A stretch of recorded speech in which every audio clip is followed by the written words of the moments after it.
California's Golden Coast is underwritten by the David and Lucille Packard Foundation, who also support the good works done by the following organization.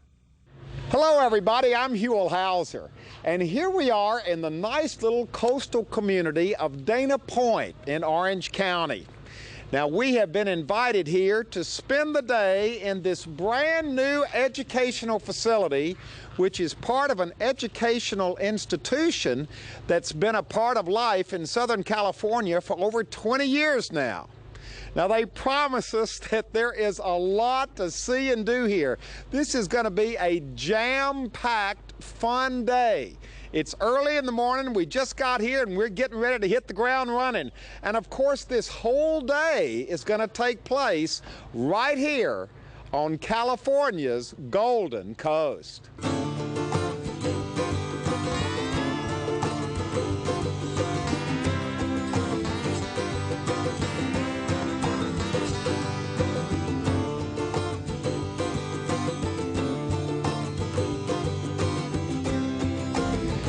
Okay, here we go. We're starting the morning off with the head guy. Dan, introduce yourself to everybody. Well, good morning and welcome to the Ocean Institute. I'm Dan G., president of the Ocean Institute. Okay, now we've already set this thing up by saying that you promise there is a lot to see and do here at the good old Ocean Institute. Well, I can guarantee you that that's absolutely dead on right. I mean, in fact, we've got kids right here behind us getting ready to load up on the Spirit of Dana Point.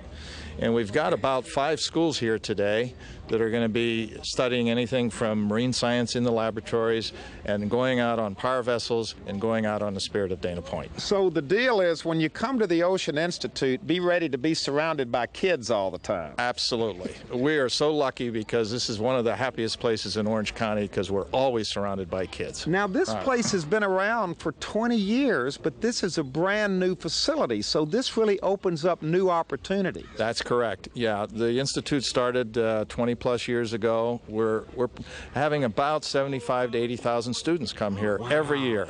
And the mission statement is? The mission statement is to provide marine history and marine science education to all of the children in Orange County and the surrounding counties. And a lot of these kids know about the coast and about the ocean and about marine science, but a lot of them, this is probably their first exposure to it. Oh, that's right, Huell. In fact, I continue to be amazed.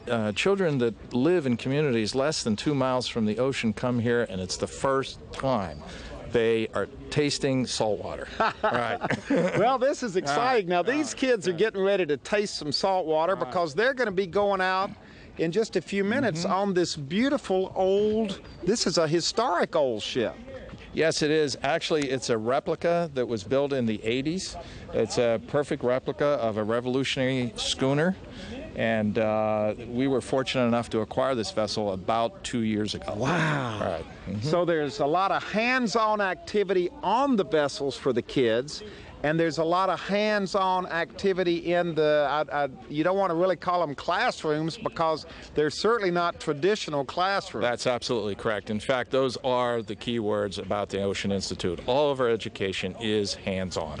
Okay, the adventure begins. And here to greet us out by this, what is this display we've got going over here? Hi. What is this? Well, these are our macro microfossils. These are, this is a sculpture of what's called a radiolarian. These are foraminiferans. Wow, that catches your eye when you walk in. Now introduce yourself to everybody. Eric Solomon. I'm the senior program director here. All right, now this is kind of the classroom section of the Ocean Institute, and beautiful classrooms they are, but what we're here to see is not what the buildings look like from the outside, but what's going on inside. Yeah, and we're all about what they're doing. So what I'd like to do is let's walk over to the Surf Science Center and take a look at what's going on there. The Surf Science Center. The Surf Science Center. So is each one of these classrooms specializing in something different? Yeah, basically these are all different learning centers. They are teaching laboratories, basically. Boy, and this is beautiful right here. Yeah, this is actually our beach fire. We do a lot of overnight programs, and so we have a nice fire pit here and do all kinds of neat programs at night. Oh, that's great. All right, let's go. Here it is, Surf Science Learning Center. In fact, I'd like to introduce you to Tracy Kirby. Hi. Hi, how are you? Nice to meet you. Nice What's to meet going you. on inside here? Well, come on in. This is the Whole Surf Science Center. What the kids are doing, they're dealing with everything from looking at adaptations of animals that live in the surf zone, like our sharks and our rays right here. Oh my gosh, look, we've got sharks in here. And what the students can learn is that these animals actually have they can sense electromagnetic fields to detect their prey. So it's a pretty interesting way to look at energy and different adaptations. They're making waves at the Ocean Institute. Tell us what's going on over here. This looks very interesting. Well, this is our 16-foot long wave tank, and the students could learn a lot about, not only about waves themselves, but also about transfer of energy, how waves are generated and created. So here the students are making waves. What are they measuring here? What is this all about? They're measuring the crest of the wave and the trough of the wave, so that'll give you the wave height. And then over here, they actually have a beach slope, so the students could look at how waves are affected by the angle of the beach. And these students are actually measuring sound. So waves, when they crash on the beach, they make a lot of sound, and that's sound energy. Well, you know what you're doing here? You're taking things that all of us kind of take for granted or have never even thought about, and applying them to science and what we should know about. Well, that's one of the main concepts with this program is we make it kind of fun, and students, in a way, when you ask about, do waves make a noise when they crash on the beach, and they'll say yes. Well, that's energy, and well, what generates the waves? And most students, they'll know wind creates energy, and now so is he measuring the sound right here with this little what is that he's got down in there? Just has a decibel meter, and so they can actually measure the sound energy, the level of the sound that the waves are making. Wow. And it'll actually affect the beach slope. This is great. A wave machine. And I guess this is probably the choice job right here for the big strong boys. Yes, they get to make waves. They are our storm in New Zealand right there, generating some waves until it crashes on the beach. Now, Eric, we've come into another classroom. Actually, you don't like to use the word classroom, do you? No, we prefer not to. Classrooms sort of imply that you're just kind of sitting there listening to someone, and this is all about what they do. Well, there's a lot of energy in here. Yeah, a big part of what we're about, it's not just teaching kids about marine science, it's getting them excited about it. It's getting what are they looking at over here? They're looking at different stages of jellyfish. They're looking at plankton, like zooplankton and phytoplankton, tiny little critters that live in the water column. Does it look pretty neat down there? Yeah, it's awesome. What are you seeing down there? Like little creatures that are moving. Can I look and see? Yeah, plankton, sure. Oh, they are. Yeah, and hers is really cool. And what's in yours? It's plankton, but it's a different kind. Plankton. Oh my gosh, there's a lot more going on there than over there. Wow, this is great. So this opens up all kinds of possibilities for the kids, doesn't it? Yeah, I like to think of it as planting a spark. The idea is they're going to take this away with them, and that's just going to continue to grow. And that's what we're about. We have steering. A fish. What are we looking at here? What kind of fish, and what are we doing with it? This is a Pacific mackerel. Right now we're studying the external features of this creature, discussing fins and what the fins are used for. We're about to get into coloring, trying to decide what part of the ocean it lives in, and we will be going into its internal structure. So you're going to dissect it. We are going to dissect it. Is everybody ready to dissect the fish? Yeah. Think it's going to be pretty neat? Yeah. Anybody cut open a fish before? No. Actually, I cut open my dead goldfish. Is there a method to this madness in here? There seems to be stuff going on everywhere. There is. We like to think of it as organized chaos. And it's that excitement level and that energy level that really gets these kids going. And what are we looking at over here? We're looking for a sea cucumber. A sea cucumber. Sea cucumber. And what is the idea of this exhibit right here? The idea of this exhibit is for kids to look and find different types of animals, and they are in this book right here. The animals are. And they have to identify, match it up. That's correct. Look at this. We've got a little bit of everything over here. Then they have to figure out the diet of what animal and what animals can be put together in a tank. Now, what have we found so far, kids? The swell shark, the brittle star, and the kelp bass. are the kids who come in here, have they already studied a little bit about the ocean, or are these hitting it cold? We do have a packet that you send to the teachers and a little background information, stuff like that, to prepare them. Yeah. So they know some terms and some Kind of ideas. what you're going to get into. Had you all been studying the ocean a little bit? Yeah. When I started when I was 5, and I learned about lots of whales. Oh, look, here we go. We got them all down in, oh, boy. Okay, fish is Wow. There's something about touching, isn't there? It is very important, but you have to remember it is hard on the animals. So that's why we limit it to just a nice light touch. Just a little touch. Yes. But even a little touch, they're getting touched by. These We have lots of starfish are stars. probably worn out. Oh, no, they do fine. They do fine. Now, what are we getting ready to do? What are you going to show We're us? gonna go under here, and you guys can look, I guess. You can look at the fish. So you're going to go under and up. Yeah. Okay, there they go. Come on, let's see what you do. Look at this. I'd never seen anything like this before, Eric. Well, it's an opportunity. You know, one of the things that's there you go. One of the things that's really important to us is, and that's why Linda was stressing about, you know, touching is really not the emphasis there at that discovery pool. And this is also, it's a way to interact with these animals in a really non-invasive way. So what they do is they go in there, put their heads up in there, and they're in the ocean with the fish. Yep, they're right there with the fish. Wow, that's neat, isn't it? Yeah. Too bad this is just for kids. Well, actually, it's not just for kids. During the school week, it certainly is. This is what we do. It's our primary focus. But we are open on the weekends as well for the general public to come in. You know, we're not an aquarium. We're not a museum. So it's an opportunity for the general public to come see an educational campus that does this sort of thing, see our teaching laboratories, and it's kind of a fun thing for the public to do. That's what we wanted to point out. This is not an aquarium. No. This is not a museum. This is an active teaching and learning center, the Ocean Institute. That's right. In fact, that's why this tank, the windows are on the wrong side of it. In other words, if you look at it, there's no windows on this side. And that's because we set these things up for teaching stations. So we could have a group of kids over there and a group of kids over there. If you know, an adult wants to take a look in there, they got to bend down to look in the window. But that's okay, because that's, you know, it's really for the teaching. Do you think the ocean is a pretty neat place? Yeah, I think it's like another world, just like this place, but only it's just connected differently. Yeah. There's a lot down there, isn't there? Some of it's pretty scary. Well, I watch movies and it's scary. Now, you heard that student say that the ocean was a scary place. They were talking about Jaws and worrying about what might be out there that can hurt you. And you said something. Well, that's a very typical kind of an answer to the question that you asked. And our objective here, of course, is to take kids that answer that way at the beginning. And when they leave here, their answers are very different.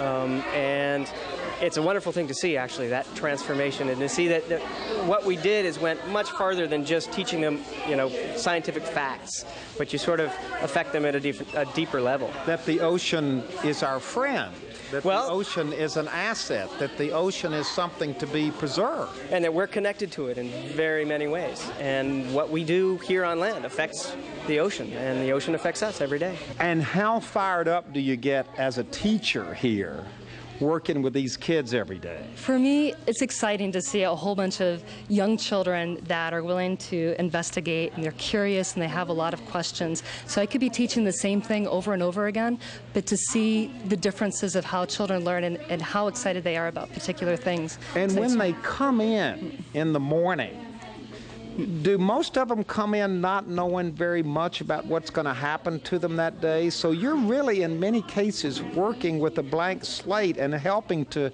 bring up their knowledge and appreciation of the ocean. You know, there are some kids that live only 5 miles or 15 miles away, and they've never spent time at the ocean. So it's exciting when they see the refuge for the first time and they see a sea star for the first time.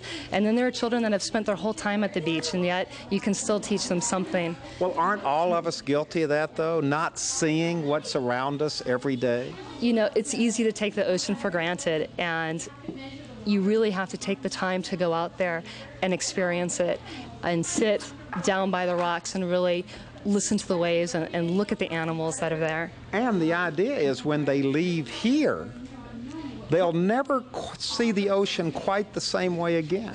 hopefully they have a better appreciation of the ocean. You first have got to love something and appreciate it before you can conserve it. And I think that's part of our job as instructors, is to increase appreciation and develop a curiosity. And then with that, you can build upon the knowledge, and they develop the questions about the ocean. And hopefully we have more naturalists, more scientists, and people who really care about the ocean to conserve it. Then I know that my job's been done if I can do those things. And talking about getting inspired, for the next part of our day-long adventure at the Ocean Institute, we loaded on board the research vessel Sea Explorer and headed out on the ocean itself for another hands-on learning experience. Laura, we're not even really at sea yet, and you've already got everybody working. What's going on here? That's right. Well, we're trying to find out the feeding strategies of the birds that live along the jetty. The birds. Exactly. So this whole Ocean Institute also deals with birds. Exactly. Almost everything that lives on or near around the ocean that has everything to do with the ocean. So what are they doing? Everybody's got Yeah, they're given a bird card, and we have to try to find the different birds. They each have different feeding strategies, different ways they eat, so we have to try to figure out which ways they eat. So we're looking for birds. Has anybody seen any birds?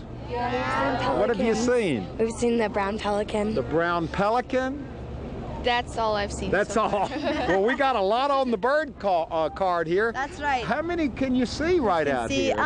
Usually at least a good probably 7 or 8. Usually a lot more, depending upon the day and the waves. Right up here, though, we have some cormorants over there. Usually western gulls, brown pelicans, great blue herons, pretty much snowy egrets. Almost every type of feeding strategy we can find. Right here in the harbor. Right here in the harbor. Cormorant right up here is a deep diving bird. That's our deep diving bird. Dives up to 150 feet in the water to get its food. So if you guys are ever scuba diving and you see a bird go down deeper than you, don't be nervous. That's just a cormorant. Where is that? Which one is that? This one right here is it's the big black. It's a black bird. Kind of looks like a duck right over there. The one by itself, right on the rock there. Right by itself. They tend to be a little less in numbers than the brown pelicans.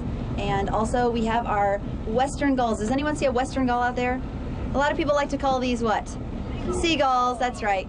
They're actually western gulls. That's the proper name. There's one flying. I'd heard them called flying pigeons. They pretty much are.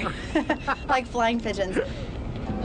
Okay, Rick, now the fun begins. Right. We are heading out for the open seas. Explain how all of this fits into what a day at the Ocean Institute is all about. Well, these kids are out here to learn about the marine environment, and most of the time they've spent some time in the lab, or in this case of these kids, they just spent 3 days up in our science school, up in Ortega Highway in the mountains. So this is their first experience, at sea. That's right, and plus they've studied the ecosystems all the way down from the mountains to the low plains, and now they're studying the ecosystem offshore. So they learn about many ecosystems over a 3-day period. They learn a lot on this trip. The question is, boy, we're having fun now. Does anybody ever get seasick? Oh yeah, that happens. It's just considered part of the experience of being out at sea. Is anybody seasick? No! Because I'm beginning to get a little wheezy myself. Okay, Annette, now we've moved to the stern of the boat, and what's happening now? Well, now we're bringing up a sample of the ocean bottom. So this is going to be a nice sample of the sediment that has a lot of animals living in it. Oh my gosh. Now, how far down did you go to get that mud? I believe we went about 120 feet down. And what's the purpose of looking at mud? Well, we're going to talk about the geology and how the mud actually transforms itself or transfers its way down from the ocean or from the hills back here during erosion. It ends up down here in the ocean bottom, and as you get further from shore, the finer sediment settles out. So we're looking at a really good habitat that tells us a lot about the decomposers of the ocean floor. Can I touch that? Yeah. What is that? Does that feel like it's real fine? It feels kind of like clay. It's very soft and sticky. Now, what are we going to find in this mud? We should find a nice arrangement. There's actually an amphipod right there. We have bloodworms. We should find some pigtail cucumbers, maybe some brittle stars. And what do the kids learn from studying mud? They talk about biodiversity and about the habitat and the decomposing layer of the ocean. Wow. I never thought I'd get excited about mud. It's very exciting, isn't it? Yeah, you have to be here to get in the spirit of it, but I can assure you this is a lot of fun. Good, I'm glad you're having a good time. Now, this is getting exciting, Annette. What is happening now? We're setting out our otter trawl, which is a net that goes down to the bottom of the ocean, and we'll let it sit for about 2 minutes on the bottom, and it'll actually pick up bottom-dwelling fish and invertebrates. Now, how are the kids helping with this? They are our emergency brakes, and they are the guides. So they're helping the line slide, and Sherry's going to bring it all the way to the end, and then we'll let it go. So the net is going in. You don't know what it's going to get. No, it's always a surprise. You bring it back up, and then what happens? And then we have the kids help us identify the animals, and they get to learn about the adaptations. Boy, this is work getting this net in. Woo. You ready? Yep. The net is down under, doing its job right now. Good job, kids. Now, time has passed, and the kids are now pulling the net out of the water. So you got to put it in, and then you got to pull it out. There's work both ways. And here comes the net, and we have absolutely no idea what's in it. Whatever it is, should be interesting. Okay, Rick, now the exciting part of finding what came up in the net. That's right. This the net went down some 200 feet. So these are fish that live on the seafloor, and they're adapted to that. Oh, wow. This particular one is a flat fish, like a halibut, but it's called a turbot. Turbot? And he's got a little horny head, so he's called a horny head turbot. Wow. And you can see that he's not going to swim like this, that he lays flat on the bottom. He's even colored like the bottom, and then swims along and eats all the little worms and things that live in the mud. Have you ever seen a fish like this? No. Anybody ever seen anything like this? So is this a bottom fish? This is a bottom fish. All these fish live on the bottom. Okay, here's another one called a lizard fish, and this guy's very slimy. He has sharp teeth, though. Look at those teeth. And this is a predator. Now, most of these fish just eat worms and things on the bottom and dead things that drift down there. But this is a predatory fish that eats other fish. You want to touch it? You want to touch him? Will it bite me? He won't bite you. I want to. Oh my God. It's all slimy. Yeah. He's very slimy. Now, I love this fish. This is one of my favorites. Oh, look at this one. This is called a comb fish, and his dorsal fin looks like a comb. And look at this little thing on the top. Yes, and look at he's called a long spine comb fish because of this. And the cool thing about this fish is that you can, let me see your finger. You can go this way, but you can't go back the other way. There's no way, because all of his little, the skin here has little spines that point back. Let's show that one to the camera. That one's worth looking at. Oh my gosh. So now if someone snuck up behind him and tried to swallow him, he would stick in their throat and they'd spit him back out. Now, who wants to taste the mud? All right, now what's the deal on tasting the mud? Well, what we do is we have them test the grain sizes because they're different than what's on the beach. So the sensitive part of your body, the most sensitive part is your tongue. So you take and you put a little bit on your front tooth. Is it safe to taste the mud? Yes, it's just fine. All right, let's. Oh my gosh! Oh my gosh! What does it taste like? Salty. Salty? Pretty good. There's got to be a scientific purpose behind all of this. Well, there is. Oh, no, I'll let you have it. Thank you very much. Right. Usually we don't have them eat quite that much. Well, they're getting carried away here. All in the name of science. That's right. And there really is a scientific reason behind all this. Yes, and the grain sizes are much smaller when you get farther out than they are on the beach. Oh, goodness. Well, that's it. That's been our day here at the Ocean Institute. Dan, we have had an absolutely wonderful day. You promised us a full day, and that's what we've had. We've been in the classroom, in the Learning Center. We've been out on the good old Sea Explorer with the students from, it's Rainy Middle School, right? Yeah. In Corona. Did everybody have a good time? Yeah. Absolutely, and we did too. This is a wonderful place. Well, thank you. I'm so happy everybody enjoyed their day, and all I can say is that this wonderful facility, you could replicate it in a lot of places in the world, but you could never really replicate it other than right here in Dana Point with these beautiful cliffs right behind us. Absolutely. Right. And the purpose again for this wonderful place called the Ocean Institute? Is, of course, to provide education for children and provide a wonderful hands-on experience for them when they visit the Ocean Institute. To learn about the ocean. Correct. Well, we've had a wonderful time. Everybody's had a good time. Yeah. You didn't realize it, but we've been eating mud, right? How many people ate mud? See, you didn't know that was happening. You guys ate mud? All in the name of science. We have looked at fish. We've just had an absolutely wonderful day here at the Ocean Institute in Dana Point, right here on California's Golden Coast. Goodbye, everybody. We've had a wonderful day.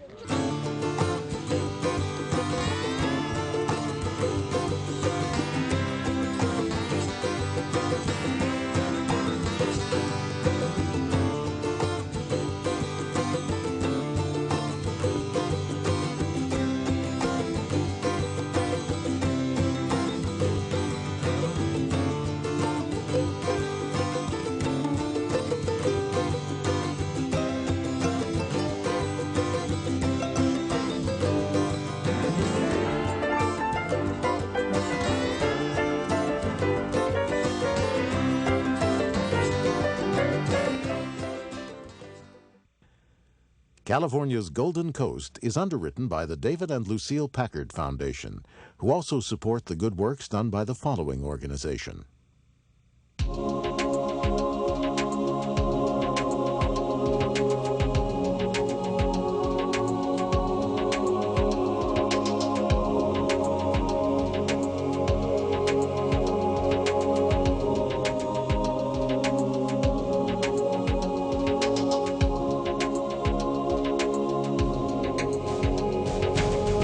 30 years of making oceans matter. The Ocean Conservancy. Well, hello, everybody. I'm Huell Hauser, and I sure hope you enjoyed this adventure on California's Golden Coast. And if you'd like to go on this adventure again, share it with family or friends, or perhaps donate a copy to your local school or library, well, it's available on DVD. All you have to do is call 1-800-266-5727, and we'll be glad to send it to you right away.